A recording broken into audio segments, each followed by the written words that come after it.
On constate souvent que le patient, sa famille, les intervenants ne sont pas toujours au même rythme, par rapport à l'acceptation de la maladie, l'acceptation de certains soins. Et donc, quelque part, l'équipe de soutien permet d'aller tous dans le même sens pour accompagner au mieux le patient.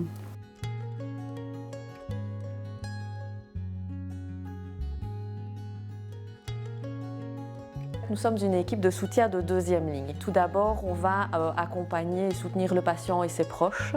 On est là pour aborder avec eux beaucoup d'aspects qui tournent autour de leur maladie, du caractère palliatif de celle-ci. On va passer en revue avec eux leurs symptômes, les choses qui les mettent dans l'inconfort. On va aussi parler de tout ce qui peut être mis en place autour d'eux pour que la situation se passe mieux. Donc ça peut être des aides financières, ça peut être des aides matérielles. Tout peut arriver à tout moment.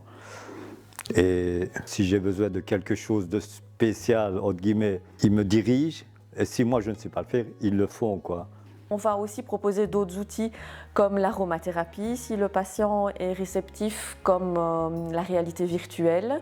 En fait, les dispositifs de réalité virtuelle visent essentiellement le bien-être et le soulagement de deux symptômes. D'une part l'anxiété et d'une part la douleur.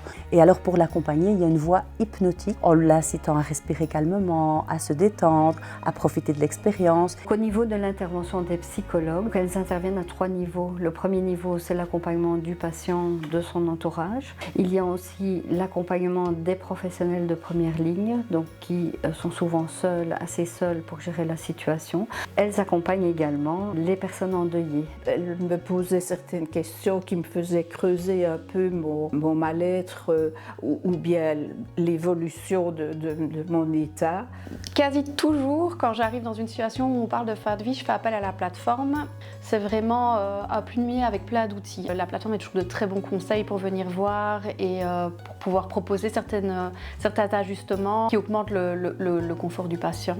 Ce maintien à domicile n'est possible que grâce à l'aide des aidants proches qui sont souvent, très fatigués, qui se posent de multiples questions. Et donc nous avons d'une part les accompagnements psychologiques tels quels, puis d'autre part des outils tels que les lectures, les carnets de deuil. Les psychologues peuvent également répondre à la demande d'une institution qui vit une situation complexe pour organiser les espaces d'échange, donc qui permet justement aux professionnels de pouvoir déposer justement leurs ressentis, pouvoir ouvrir une réflexion éthique et répondre aux questions tout simplement qui se posent. Et petit à petit, je me suis rendu compte que je recommençais à vivre, entre guillemets.